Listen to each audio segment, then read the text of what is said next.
এই 2 আনা খামসা বেড়ে বেড়ে 2 আনা 16 আনা পুরাছি দুইজনের 2 আনা শর্ট। এই শর্ট জ্বালার জন্য একজন জ্ঞানী মানুষের সঙ্গ ধরে আহলে বায়াত করা লাগে। সুবহানাল্লাহ। আর শিশুদের যেটা শর্ট করছে ওইটা মাস্টারের কাছে যাওয়া নাই, কারণ আমার নাম আমি লিখতে পারি না। মাস্টারের যে পর্যন্ত না শিখিয়ে দিব এ পর্যন্ত আমি পারবো না, তাহলে একটা মাস্টারের দরকার আছে। আর তোমার নাম যখন মাস্টারের লেখা শিখিয়ে দিব তখন বাংলার সমস্ত মানুষের নাম লিখতে আর অভাব করবো, কি বলে? কিন্তু একটা মাস্টার লাগবে। দেখো সেই 6 আনার 8 আনা এই হলো 14 আনা চালান, সবারই স্বামী স্ত্রীর মধ্যে 14 আনা আছে। একদিন হযরত আলী এই 14 আনা চালান এক জায়গায় কইরা আলী এক গাদি বাহাদুরি দেখাবার জাহেরা ফাতেমার দহুদ দায়রা হেলা দিছে। একদিন আলী হারাইছি, তাইলে হযরত আলী যদি ওইটা হারাইতে পারে, হারা যায় আলীর কাছ থেকেই। আর সেটাকে তোলার জন্য আমার খাতুনের জান্নাতের জহুরা হাত বাড়াইছিল আল্লাহর কাছে, যে আল্লাহ গো, এই দুনিয়ায় আমি আসতে চাইছিলাম না, তারপরে আপনি যে কোনো একটা আমাকে ফেরে ফেলায় দুনিয়াতে আনলেন জগতের মা বলে। আর সেই কি জগতের মা বলে যে পাঠাইয়া দিলেন, দুনিয়ায় কি আর স্বামী আসিল না? হযরত আলীর সাথে আমার কেন আপনি এই জুড়িটা বান্ধা দিলেন? কারণ আপন চাচা। আর সেই যে জুড়িটা বান্ধা দিলেন, আমি আপনার কাছে কিছুই চাইছিলাম না। আল্লাহ পাক আপনি নিজের ইচ্ছাগত হিসাবে আমাদেরকে আপনি যা দিচ্ছেন সেটাই আমরা সন্তুষ্ট হচ্ছি। আর দিয়া এরা আপনি আমার স্বামী যে হারা ফেল দিল, এটা আমার স্বামীর কাছে হারাইছে সত্য, কিন্তু আপনি যে আল্লাহ, মহান আল্লাহ, একদুল্লা একটা বালুর কোনা যদি কোনো জায়গায় থাকে, ওই বালুর কোনাটা আমরা না দেখলাম আল্লাহ আপনি দেখেন আল্লাহ, তাইলে আপনার কাছে তো হারাই নাই, তাই ফেরতটা আপনি দিবেন আল্লাহ আমাকে। এই জন্য স্বামী স্ত্রী দুইজন, যেমন কোরআনে বলছেন, ইয়া আইয়ুহাল্লাযীনা আমানু, মানে আপনাকে সৃষ্টি করছে পায়ের তালু থেকে মাথা পর্যন্ত আমান, এর মধ্যে কোনো জায়গায় কমতি নেই। ওয়ামিনুস সালিহাতি, তারপরে আপনাকে আর একজন তৈরি করছে আপনার জন্য। ওই যে আমার ছেলেরা কয়ে গেছে যে প্রভু চেষ্টা করলেন বাঘ হইতে নূরের সঙ্গে যুদ্ধ হইতে, প্রেম বিলাইতে বাসনা তাহার, একা কবু প্রেম চলে না, বলছে আমার সাই রাব্বানা, কেবল আর একজন মানুষের দরকার। আপনার আর একজনের মানুষই সেটা হইলো আপনি তো আমান, আর একজন লাগেও আমান। তাই বলছেন আইয়ুহাল্লাযীনা আমানু ওয়ামিনুস সালিহাতি, আপনাকে এই দুইটা হাত দেওয়া হয়েছে, ভালো করেন মন্দ করেন এই দুই হাত দিয়া কি করেন, হাত দুইখান সলিড রাখতে গেছে, সহি রাখতে গেছে। তারপরে বলছেন ওয়ামিনুস সালিহাতি ওয়াতাওয়াসাউ বিল হক, এটা যদি সহি হাত দিয়ে যদি কিছু কামাই করেন ওই হক হবে, এটা কোরআনে বলছে। ওয়াতাওয়াসাউ বিস সাবির, অর্থাৎ আপনি সবুর দিবেন, কি বলেন? তাই 1 লক্ষ কিংবা মোতাল উত্তরে 2,24,000 পাই কিংবা কোন নবী সবুর দিতে পারে নাই। আর আপনারা জানেন যে আওয়ালে আখিরে জাহিরি বাতনে আমার দয়াল নবী এই দুজাহানের বাদশা, মানে এই দেশেরও বাদশা, ওই দেশের একই বলা হয় দুজাহান। সেই দুজাহানের বাদশা আপনারা শুনছেন যে দুনিয়ার মধ্যে আল্লাহর যে দোস্ত, আল্লাহর কাছে যা চাইতো তিনি তাই পাইতো, কিন্তু তা না নিয়া এমন সবুর তার ছিল যে তার নাকি পেটের হাতে সবুরিয়া পাথর 7টা বান্ধা আছে, কি বলে? তাহলে সেই সবুরিয়া নবীর উম্মত আমরা। কাম করতো বাবা, এই দম সম্পদ গাড়ি বাড়ি টাকা পয়সা সমস্ত কিছু কার গো? আল্লাহ। কিন্তু আল্লাহ ডন্নে আমরা পাগল হচ্ছি যা দুনিয়ার মধ্যে থাকবই, আর যে দুনিয়া আমরা যাবো ওটা একদিনও খোঁজ খবর রাখলাম না, কি বলে? ওরে এই মানুষের মন গো বাদান আমি আর কি দিয়াই বুঝাই, আমি পাইতাম যদি সোনার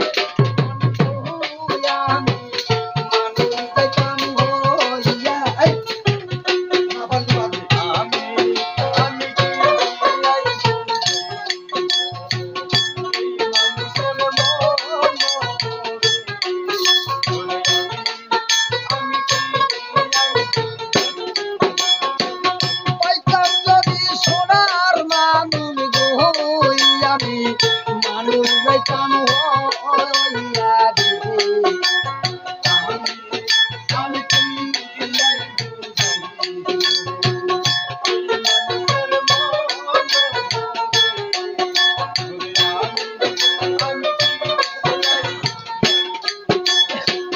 শেখ ফরিদাউলিয়া হইল বাবা মায়ের কথা শুনে ৩ বছর কাটাইয়া ছিল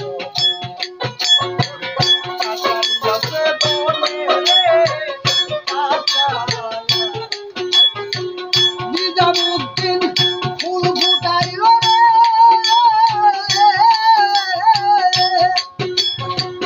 নিজামুদ্দিন ফুল ফুটাইল ফুলের কারণে গো ফুলের কারণে আমি মানুষের মন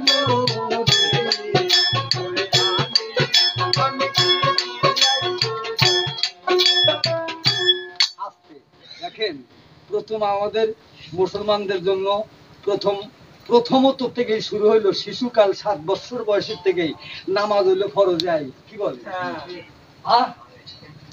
আর এই নামাজ পড়তে গিয়া এই নামাজ যখন পড়বে না একটা শিশু তাই ফরিদ নামে একজন ব্যক্তি ছিল সেই তাকে বলা হয় শেখ ফরিদ সেই শেখ ফরিদের মা করলো কি যাই নামাজের নিচে বৃষ্টি থিয়া তাকে নামাজের কৌশল করলো 14 বছর পর্যন্ত সুবহানাল্লাহ এই যে 14 বছর পর্যন্ত নামাজের কৌশল করে 14 বছর বয়স যখন হইলো তখন ভিতরে একটা সুমতি কুমতি ইঙ্গল পিঙ্গল 4টা জিনিস আছে দেহের মধ্যে এই সুমতি আর কুমতি এসে ধাক্কা মারলো সেটা হলো জৈবন এই জৈবনের যখন ধাক্কা মারলো সমস্ত কিছু বুঝতে পারলো তখন কয় মাগো এই যে নামাজ পড়তেছি এই নামাজটা কার জন্য পড়তেছি কয় আল্লাহর জন্য কয় আল্লাহর জন্য যদি পড়ি আল্লাহকে কি দেখা যাইব না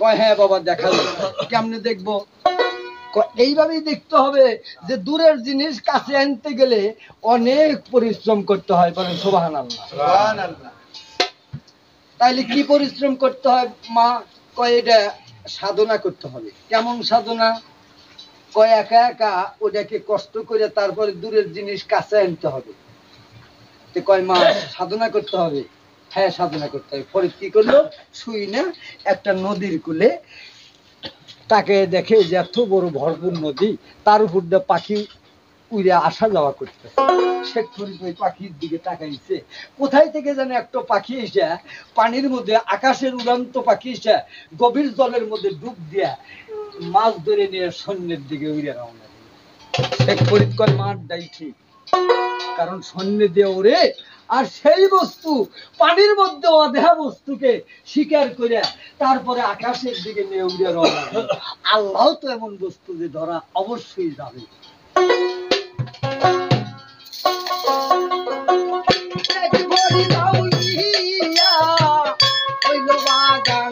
মায়ের কথা শুনে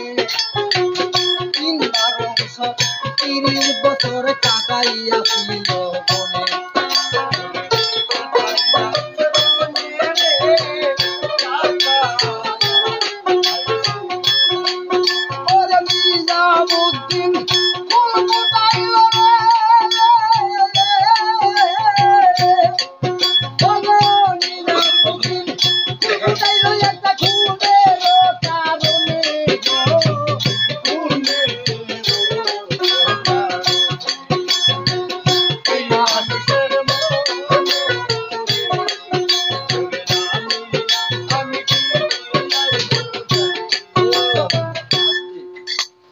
শুনতেছেন কি আসলে আপনারা আছেন যে এটা বোঝা যাইতেছে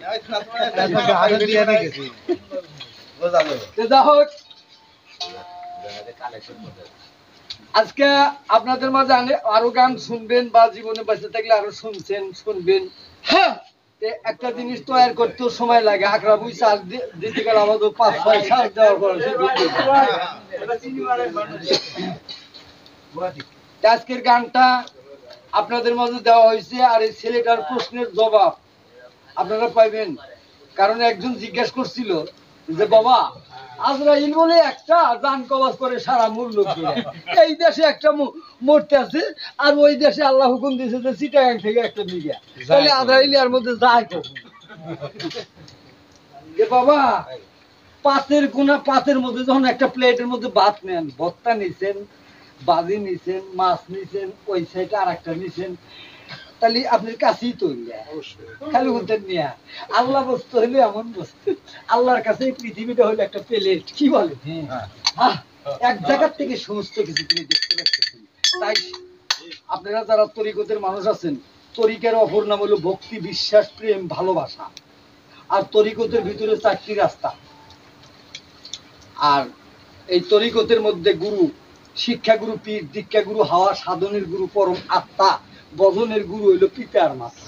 তাহলে শেখ ফরিদ একটা মায়ের সাধনা করার জন্য, আল্লাহকে চেনার জন্য, মায়ের কথা সত্য এইটাই ভাবে শেখ ফরিদ কি করলো, যা মাকে বলছিল, মা গো আমি দেখছি আল্লাহকে পাওয়ার সত্য, এটা পাওয়া যাবে, কিন্তু অনেক দুরন্ত পাখি এসে গভীর জলের দিকে মাছ ধরে নিয়ে গেল, এটা হলো অন্ধা বস্তু।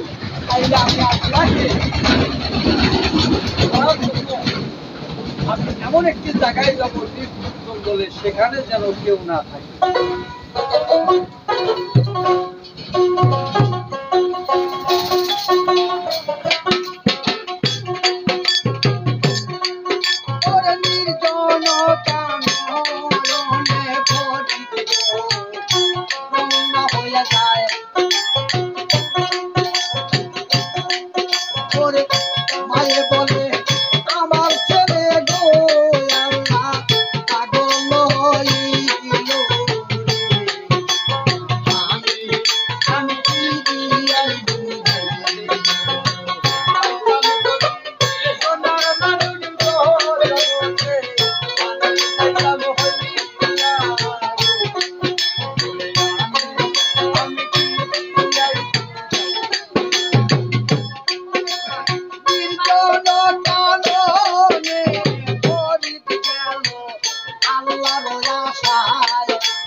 গাছের পাতা চুষে চুষে খায়, এইভাবে 12 বছর লতা পাতা খায় দিন যেমন কাটাইলো, আল্লাহকে পাওয়া দেখার মতো কোনো সত্যি নেই, দেখতে পারলো না। একদিন গভীর রাত্রির সময় মায়ের কথা মনে হয়, মায়ের দরজায় যায়, মাকে ডাক দেয়, কয় মা গো আমি 12 বছর সাধনা করে এসলাম জঙ্গলে, আমি অবশ্যই নিশ্চয় এখন আমার আল্লাহকে পাওয়ার কথা। মায়ে কয় কেমন সাধন করছো?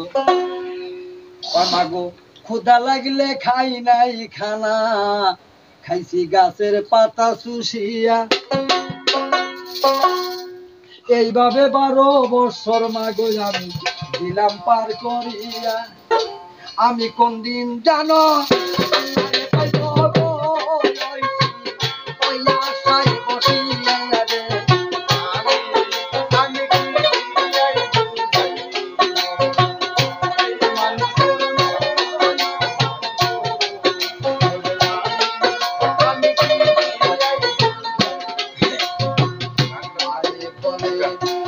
বাবা তোমার দেই কইয়া, কাছে যাই শোনো বাবা আমি শুনি পরাণ ভরিয়া। কেমন করে সাধন করছো?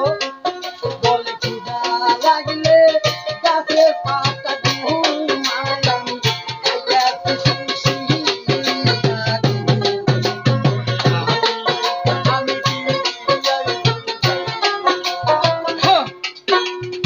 শেখ ফরিদ 12 বছর যখন চুল কাটে নাই, তখন চুলটা গাছের পাতা লতার মতনই হয়ে গেছে।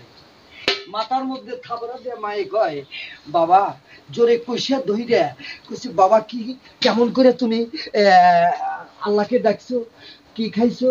কয় মা গো গাছের পাতা চুষে খাইছি। আরো জোরে কইসা ধরছে, ধরার পর দেখে মাথার মধ্যে খুব ব্যথা। কয় মাগো এমন কষ্ট লাগতেছে, তুমি এমন জোরে ধরছো কি? মা কয় কাউকে কষ্ট দিয়া তুমি আল্লাহরে পাইবে না। তুমি যে আল্লাহ আল্লাহ করছো, আল্লাহর দেখা করছো, কাউকে কষ্ট দিয়ে তুমি আল্লাহকে পাবে না। গাছের পাতা যখন টান দিছো, গাছে কি কষ্ট পাই নাই? কয় মাগো তাহলে আমার সাধন হয় নাই বলে না। কয় এইবার আমি আর খাইব না, করে কাশতে রুটি বানায় দিলাম ঘরে, সোনার দিয়া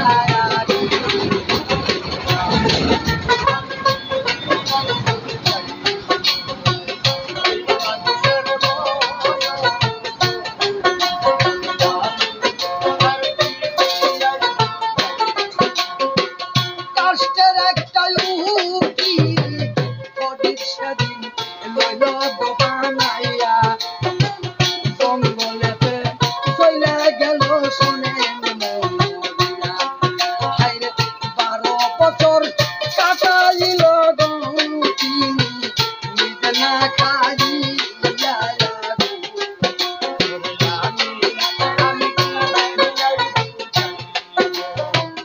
আস্তে এমন একটা জায়গায় স্থান করে নিল, ওই জায়গায় আল্লাহ আল্লাহ জিকির করে। আর রুহু আত্মাকে বলতেছে, রুহু আত্মা রে থাক, তোকে বিকাল টাইমে খাইতে দিব।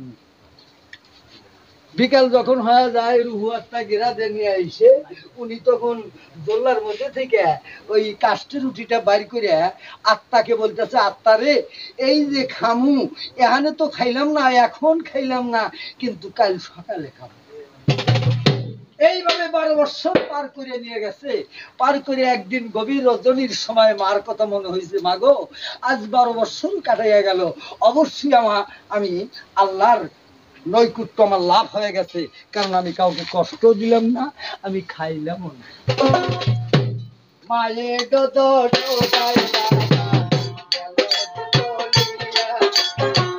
মামা বইলা ডাকে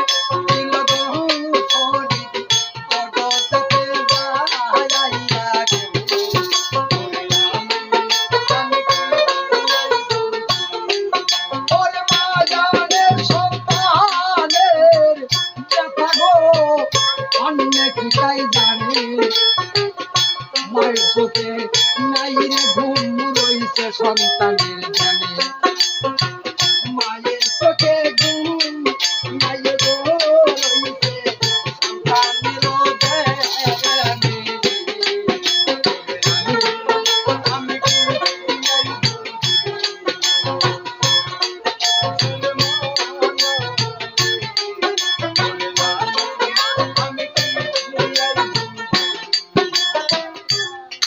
মায়ের ডাক শোনার সঙ্গে সঙ্গে দরজা গুছাই দিল। গুছাই দিয়ে ফরিদের দিকে লক্ষ্য করে দেখতেছে, লম্বা লম্বা চুল পায়ের পাতা পর্যন্ত পড়ে গেছে গা ফরিদের, আর একবারে শুকনো হয়ে গেছে।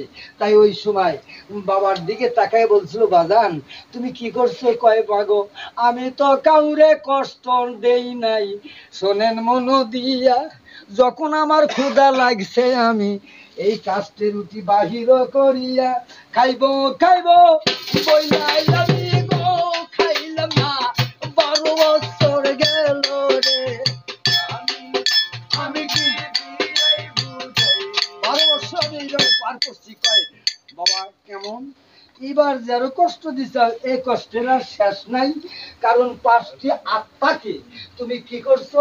5 বেলা 5টি আত্মাকে 3 বেলা ওয়াদা করছো যে খাওয়ামু, কিন্তু খাওয়াও নাই। এইবার তোমার মহা কষ্ট হয়েছে, ওয়াদা দিয়া রুহু আত্মাকে ওয়াদা দিয়া ওয়াদা তুমি নষ্ট করে লাগিয়েছ। কয় মা এখন আমার উপায় আর তো আমি খাইবো না খানা মাগো। হয় নাই বাবা তোমার ইবাদত। তখন কি করলো? কাষ্টের রুটিটা ফেলে দিয়া একেবারে সোজা কথা কিছুই নাই, সোজা নিঃস্ব হয়ে আবার বনের দিকে রওনা হয়ে গেল। আবার ওই ফরিদ বনের দিকে বাবা রওনা হইয়া যায়, কিছু গাছের পাতা লতা তুলে পাওটা বান্ধে লয় একটা গাছের ডালে বান্ধে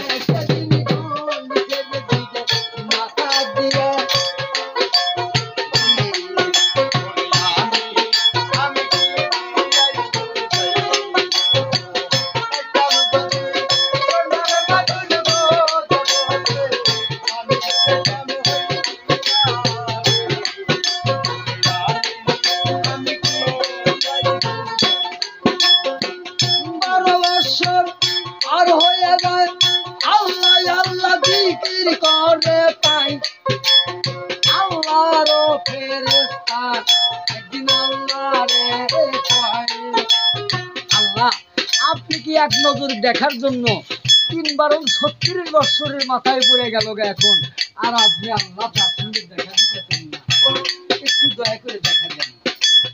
আল্লাহ আমার হুকুম দিল, হে কাক, হে জিবরাইল, তুমি কি করো? 2টা কাক হয়ে ওই ফরিদের কাছে গিয়ে টুকরা মাংস চাও। আল্লাহর হুকুম পাইয়া ওই 2টা কাক কি করিল, শেখ ফরিদের কাছে এসে বাবা কিছু খাইবার চাইলো, ডালে এসে বলতেছে, ভাই ফরিদ, তুমি তো আল্লাহর জন্য পাগল, কিন্তু আমরা ক্ষুধার জন্য পাগল হয়ে গেছি, তাহলে এখন কি করা যায়? কয় তোমার শরীরের যদি একটু মাংস আমাদের দিত গো খাওয়াইয়া, ওরে তাই খাইয়া জীবন সুন্দর গো যাইত, যাইত যে বাঁচিয়া রে।